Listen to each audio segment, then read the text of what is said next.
Thanks for joining us here on World Tech Update. I'm Nick Barber. Coming up on this week's show, Space Shuttle Endeavour blasts off. IBM introduces a new processor and accompanying servers, and the Google snowmobile maps some unusual places.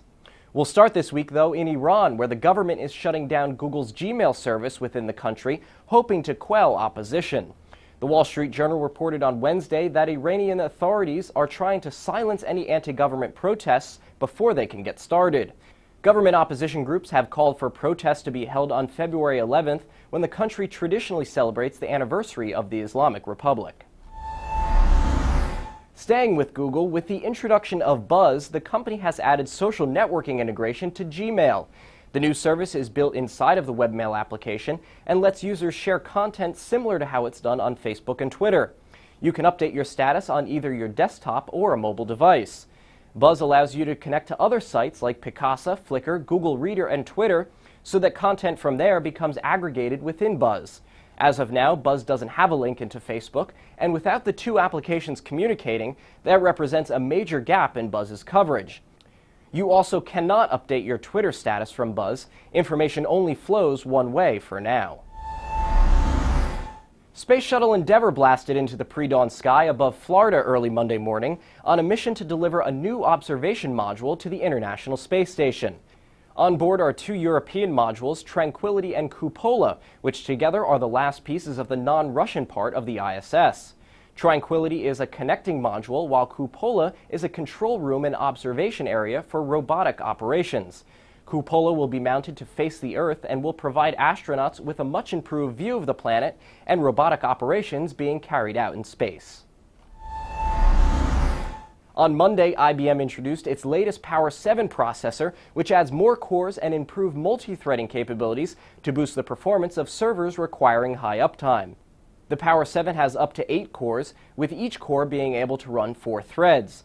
The Power 7 chip will come with 4, 6, or 8 cores and run between 3 GHz and 4.14 GHz. Even though the Power 7 chips will deliver twice the performance of older models, the newer chips will be 4 times more energy efficient.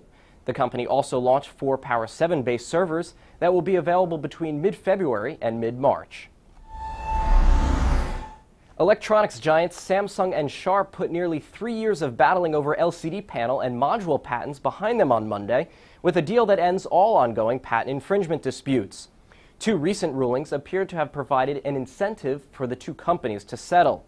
In December, a court in The Hague ruled that Samsung had infringed on Sharp patents and ordered a halt to imports of infringing products, while in January, the U.S. International Trade Commission also began blocking some Samsung products. A part of the settlement includes a patent cross-licensing agreement that allows each company to use the patents of the other in their products. We have several items for you in our news in brief this week. Toyota plans to recall around 400,000 of its Prius hybrid cars to replace software that controls the anti-lock braking system. The global recall is in response to driver complaints about poor braking performance under some conditions. The new software should improve braking while ABS is active at low speeds. Google plans to build what it calls ultra-high-speed broadband networks in some parts of the U.S. The fiber networks will deliver 1 gigabit per second connections to homes at prices it says will be competitive. The services would cover between 50,000 and 500,000 people. Sharp's solar business will turn its first annual profits this year as the demand for solar energy panels continues to grow. The business unit is expected to generate an operating profit of $62 million after losing $179 million in the previous fiscal year. Barnes & Noble's Nook e-reader is heading back to shelves after being absent since the holidays. Despite scathing reviews about the device's sluggish performance and mediocre screen, Barnes & Noble was unable to keep up with demands around the holidays. 60 countries worldwide celebrated Safer Internet Day this past Tuesday. In Europe, the European Commission encouraged social networking sites to tighten up their privacy settings to protect children. Less than half of the 25 most popular social networking sites in Europe restrict access to kids' personal data to their own network of friends. European Commissioner for Information Society and Media, Viviane Reding, said that she would like to see minors' profiles set to private by default. The slogan for Safer Internet Day this year is "Think Before You Post," and this cartoon was released to show the perils of what could happen if children don't.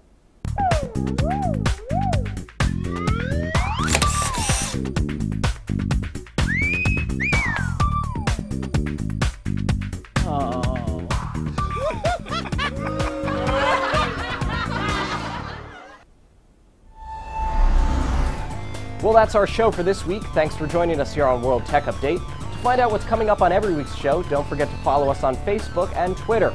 And stay tuned next week for news from Mobile World Congress in Barcelona. As we head out this week, we'll leave you with video of the Google Snowmobile. Think Google Street View for ski slopes. I'm Nick Barber, and for all of us here at the IDG News Service, thanks for watching, and we hope to see you next week.